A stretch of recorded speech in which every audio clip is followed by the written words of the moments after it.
Set up an event/gig or get booked to do a gig. Chapter 1. Get a gig. Setting up your own gig. You could be the entertainer setting your own gig or a manager setting up the gig for your act. You need upfront money to put it together, have to refine the act for the show and rent a venue to hold it at. You might have to hire some crew from inside the venue to control the lights, act as security, etc. Most places have their own crews that you have to hire. In addition, you need people to move your gear in if it's a band, set it up, coordinate your own light show, etc. They all expect to be paid at the show before it even starts. They are all wise to people skipping out on them. If you don't pay, they won't let you do the show. They will call the cops and kick you out for trespassing. For some venues, there's a base price then extras if you want extra services like security, light service, ushers, etc.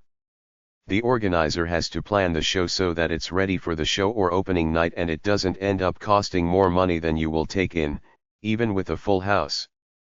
You have to focus on the bottom line, making a profit. You have to keep your performers and work crew happy. You do this by paying them and making them feel appreciated. Make your show tight. Know exactly what you will do. Even if it's a music show and you have your list of songs to play, a lot of musicians still write a script beyond this of what they will say between songs which they will use as a guide in their memory during the show. In other words, they have their ad-libs all planned out before the show. The first time you produce a show, you will encounter a lot of minor screw-ups, but as you continue to do them, you will learn how they work and what's important. Make the contract with the venue specific. Get all the details in writings like what time they want you out, if you need to buy liability insurance for the event and if you're responsible for the trash or damage caused by the audience. A lot of business will be conducted over the phone. You will have to stay in touch with the venue owner right up until the event to keep each other informed of adjustments and changes. Book your show at the venue at least 2 months before you do it to give you time to advertise and get some publicity. It takes time to put a show together and set up effective publicity. Shows and concerts are generally attended better in the summer. People are in a more leisurely mood then, even though there will be competition from other entertainment venues. On the other hand, people want to get out more in the winter. The truth is that a good act or show will do well anytime as long as it's not oversaturated in the marketplace. In the summer, you could go cheap with an outdoor or tent show. Try to avoid a conflict, like if there's another big show the same night as yours, some people might go to that one. Check with the local arts council and musicians union to find an uncrowded date for your show. Most events are scheduled after 7 o'clock and before 9 o'clock unless it's a show that is expected to go late.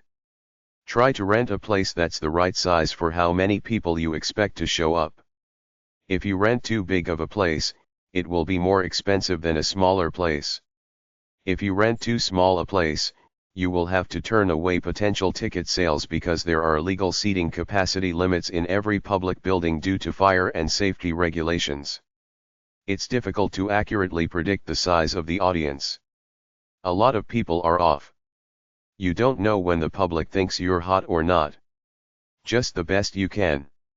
Location is everything. You need a place near the main drag that's easy to find. I remember one time some animal rights group was holding a big social event about 5 miles from downtown and you had to go down some dirt road to get there. You might want security at the door to frisk people. They do this for rap concerts. You might want a security guard out in the parking lot to watch over the cars. Speaking of parking, is there enough? What about the stage size? Will it be enough to perform your show? Do a sound and light check before the show. What equipment will the venue provide and what will you bring? What is the dressing room like? What about bathrooms, a room to store your stuff and lock it up, a kitchenette to cook up a snack, etc. Get some promotional materials, posters, tickets, etc. Have a way to sell your tickets in advance. Advertise on the radio, in the newspapers, in local magazines and on TV if you can afford it. Save your big promotional push for about 10 days before the show. You often design your own posters on a computer and event printout, but it will probably be easier to take your master copy to the print shop to get a bunch printed up there. Be careful where you put your posters. It's illegal to tack them on lampposts in some areas. Try to arrange a radio and/or TV interview on the day before or on the day of the event. Local news shows sometimes do segments on local events. Don't overcharge for tickets. Charge roughly the same as other similar shows. Get set up with the local ticket outlets and maybe the ticket office of the venue itself. The tickets themselves should look reasonably good, durable enough to be carried in a wallet for a week or two, and should be hard to counterfeit. With color printers and computer scanners, people try to counterfeit anything. You can make your own tickets on the computer or buy them from a business products or stationery store. Depending on the venue, you can possibly make money from side ventures like food, concessions, and sales of CDs, t-shirts, etc. Make up a budget. Put all your expenses on one side, then after the show put your take on the other and decide if it was profitable enough to do again. You will need a trustworthy person at the door to sell tickets. You will have to give them change to get them started. At the end of the night, expect a form from them with the initial cash in till plus cash for the exact number of tickets sold.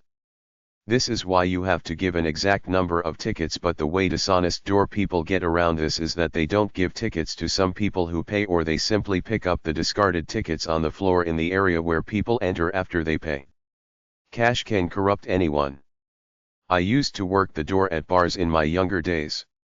When you're dealing with all that cash and nobody is looking, it's very easy to hide $20 or even $50 in your sock or underwear. Don't forget to provide food and drinks for your showmates and crew, especially if it's a long show. Some of your showmates and crew will also expect 2 or more free tickets for their friends. Get booked for an event/gig websites. Backstage.com, BensForHireUSA.com, Bark.com, BookEntertainment.co.uk, BookingEntertainment.com, CastingFrontier.com, Craigslist.org, eHow.com, how to find music gigs on Craigslist, Entertainer.work, EntertainersWorldwide.com, Ants24.com, Gig-events-guide.co.uk, Gigmore.com, Gigroster.com, Gigsalad.com, JamConnect.com, jbs.com.au, JB's Entertainment and Gig Guide, Music-jobs.com, NationalGigGuide.com, British, OnlineGigs.com, RockSite.info, buy USA rock music concert and tour tickets, US rock music gigs. SonicBids.net, connects bands and music promoters. SonicBids.com, connects bands and managers. TheBash.com, TsaEntertainment.com.